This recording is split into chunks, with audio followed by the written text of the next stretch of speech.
안녕하세요, 멜목상. 오늘은 창세기 29장 21절부터 35절 말씀 보도록 하겠습니다.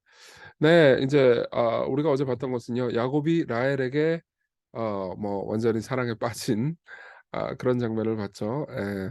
그리고 라반은요, 그것을 알아챘고, 그리고 야곱을 이용해 먹으려고 합니다. 그래서 7년 동안 일을 하면 신부를 주겠다, 이렇게 이야기를 하죠.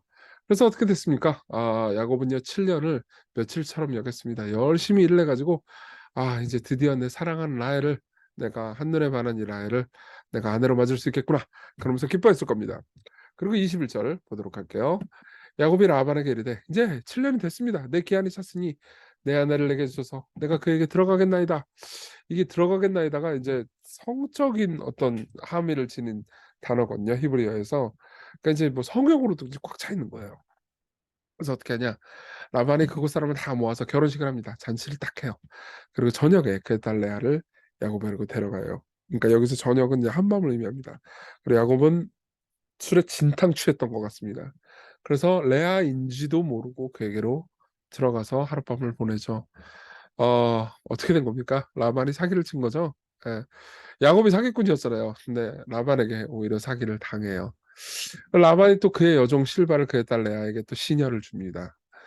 그러나 야곱이 아침에 일어났어 봤어요. 그러니까 누구죠? 레아예요. 예, 아주 절망했을 겁니다. 그 라반에게 이르되 외삼촌이 어찌하여 내게 일같이 행했습니까? 내가 라헬을 위해서 외삼촌을 섬겼잖아요. 외삼촌이 나를 사기침을 속이침을 어찌 됨입니까?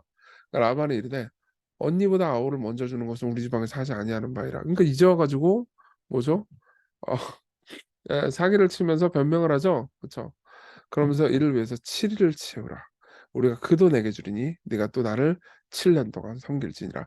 그러니까 7년을 7년을 또 부려 먹어요.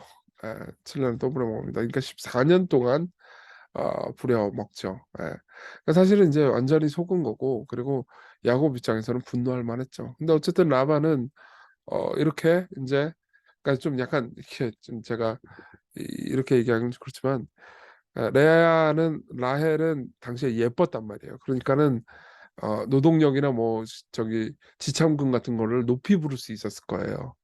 당시에도 외모로 막 다 사람들 평가하는 시대였거든요. 지금만 그런 게 아니에요. 당시에도 그랬어요. 근데 레아는 그렇게 예쁘지 않았으니까는 7년을 채우기는 좀 힘들었을 거 아니에요. 근데 이렇게 사기를 쳐가지고 7년을 채웠으니까는 라반 입장에서는 막 신났을 겁니다. 진짜 악한 사람인 거죠.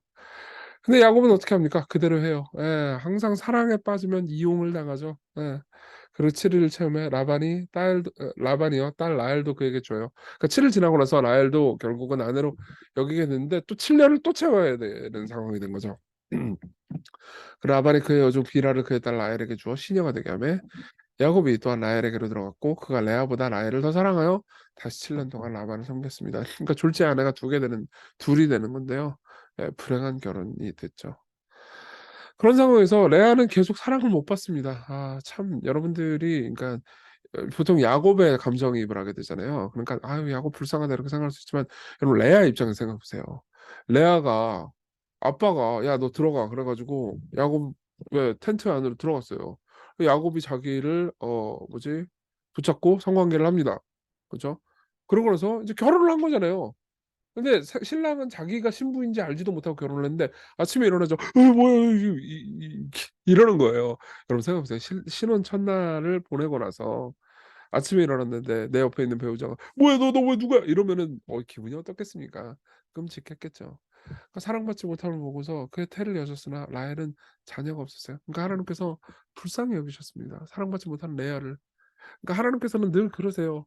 항상 고아와 과부의 아버지시고 남편이시고 나그네와 이방인의 돌보는 분이 되십니다. 항상 하나님께서는요 이렇게 연약한 사람들의 하나님이 되세요. 그래서 어떻게 하냐? 레아가 임신을 합니다. 하나님께서 태를 여셨어요. 아들 낳아요. 근데 이름을 르우벤이라고 지습니다. 이게 보다라는 뜻이에요. 왜 그렇게 지었냐? 여호와께서 나의 괴로움을 돌보셨으니 이제는 내 남편이 나를 사랑하리로다. 그러니까 무슨 말입니까? 이제는 남편이 나를 봐주겠지. 지금까지 계속 남편이 나를 안 봐주지만 이제는 남편이 나를 봐주겠지 하는 마음으로 이름을 르우벤이라고 지어요. 둘째 아들을 낳습니다. 둘째는요 다시 임신해서 아들을 낳고요.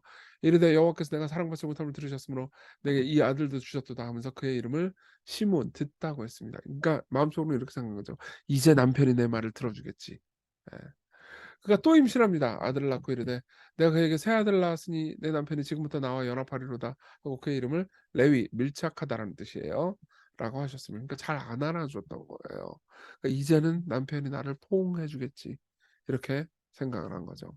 35절 그가 또 임신하여 아들을 낳고 이르되 내가 이제는 여호와를 찬송하리로다 하고 이로 말미암아 그가 그의 이름을 유다 유다는 찬송이라는 거죠. 자 보세요. 지금까지는 계속 내 남편이 내 말을 들어주겠지. 내 남편이 나를 봐주겠지. 이젠 내 남편이 나를 안아주겠지. 그렇지만 남편은 안아줬어요? 안 안아줬어요? 안 안아줬습니다. 봐주지도 않고 듣지도 않았어요. 남편의 사랑은 받을 수 없었습니다. 근데 넷째쯤 돼서야 비로소 내가 하나님을 찬송하리로다. 그러면서 이름을 유다라고 불러요. 그리고 출산이 멈추죠. 자, 이게 어떤 상황인지 이해되십니까? 예. 라헬은 죄송해요. 레아는요. 그러니까 넷째를 낳을 쯤에야 자신의 진정한 신랑, 자신을 정말 사랑해 주는 분이 하나님임을 보았던 겁니다. 이게 야곱 입장에서는 불행한 결혼 이야기고요. 그리고 레아가 자신의 정체성을 찾아가는 과정이죠. 적용 한번 해볼까요? 첫 번째로는 사랑과 노예입니다. 여러분 사랑하면 이용당하죠? 예, 그런 적이 있을 거예요. 저도 제 옛날 철없을 때 얘기 좀 해드릴게요. 제가요, 옛날에 누구를 짝사랑해 가지고 막 선물 공세를 했었어요. 그래서 알바해 가지고 번 돈 막 이렇게 막 뭐 사주고 그랬는데 그 잘 얻어먹고 뭐 이렇게 하더라고요. 그러고 나서 다른 잘생긴 오빠한테 가더라고요. 그래서 제가 정말 좌절하고 막 분노했죠. 네. 사랑하면요 상대방에게 약해질 수밖에 없어요. 자녀를 사랑하잖아요. 그럼 자녀에게 지게 됩니다. 예. 남편과 아내를 사랑하면 지게 돼요. 예. 내가 짝사랑하게 되잖아요. 그럼 그 사람 앞에서 정말 한없이 약해지죠. 그리고 종종요 우리는 그것 때문에 이용당하죠. 보세요. 야곱이 라헬을 사랑해서요. 라반에게 이용당하잖아요. 그렇죠? 그러니까 하나님 아닌 다른 사랑은요. 우리를 이용하고 노예 생활을 만듭니다. 여러분들이 돈을 사랑하든 사람을 사랑하든 결국 여러분들은 실망하게 돼요. 게다가 얻었다 하더라도 절망하게 되죠. 예. 이 25절에 보면요. 이런 말씀이 있어요. 야곱이 아침에 보니 레아라 이런 말이 있어요. 데렉 키드너라는 사람은 이 보니 레아라라고 한 말은 에덴 이후로 인간이 경험해왔던 환멸의 축소판이었다라고 대답해 줍니다. 무슨 말이냐면 그러니까 얻었다 하더라도 라헬이든 레아든 얻었다 하더라도 궁극적으로 행복해 주지 못한다는 거죠. 나중에 라헬을 얻잖아요. 그렇지만 나중에 이제 우리가 보면 알겠지만 라헬 때문에 또 싸웁니다. 또 고통스러워하고 또 힘들어해요. 이해되시죠? 예. 우리가 하나님 아닌 다른 사랑을 섬길 때요. 다른 무언가를 돈이든 명예든 사람이든 사랑할 때요. 우리는 종종 배신당하고 절망합니다. 그렇지만 진정한 사랑은 우리를 변화시키죠. 네. 레아가 바라보고 있던 것은 야곱이었어요. 그죠? 야곱이 나를 봐주겠지. 그러면서 이름을 르우벤이라고 지었잖아요. 보다. 근데 실제로 레아를 바라보고 계신 분은 하나님이었습니다. 레아는 야곱이 자신의 말을 들어주기를 원했지만은 실제로 레아의 말을 듣고 계신 분은요 하나님이셨어요. 예. 레아는 야곱이 자기를 안아주기를 원했죠. 그렇지만 레아를 진짜로 안아주시려고 했던 분은 하나님이에요. 여러분 보십시오. 그분만이 여러분들을 진짜로 만족시키는, 여러분들을 절대 버리지 않고 여러분들을 내치지 않는 진짜 사랑이십니다. 왜 그분이 그렇게 하실 수 있는지 아십니까? 하나님께서요. 성부 하나님께서 우리를 안으시기 위해서요. 십자가에서 성부 하나님을 부르짖는 예수님을 버리셨습니다. 실제로 예수님은요. 아무도 원치 않는 여인이 되셨죠. 예수님은요. 십자가에서 아무도 원치 않는 데서 "나의 하나님, 나의 하나님, 나의 어찌하여 나를 버리셨습니까?" 라고 부르짖으면서 성부 하나님께뿐만 아니라 많은 사람들에게도 버림을 받으셨습니다. 그분이 아무도 원치 않는 여인이 되셨죠. 레아를 보세요. 아무도 원치 않습니다. 그렇지만 레아를 살피는 하나님은 레아를 버리지 않았죠. 여러분들도 마찬가지일 겁니다. 여러분 혹시 사랑 때문에 좀 힘드시거나 괴로우십니까? 예, 자녀를 향한 사랑, 그리고 연인을 향한 사랑, 배우자를 향한 사랑, 친구를 향한 사랑 때문에 배신당다고 느껴졌나요? 하나님이 여러분들과 함께 하십니다. 우리 같이 기도합시다. 하나님 아닌 다른 것들을 향한 사랑에서 우리는 이용당하고 절망하지만 우리가 정말 무한한 희생을 우리를 위해서 하신 예수님 안에서 자유로워지게 해 주시고 하나님을 사랑할 수 있게 해 달라고 기도합시다.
기도하겠습니다. 하나님 아버지, 우리는 종종 우리가 사랑하는 것들 때문에 절망합니다.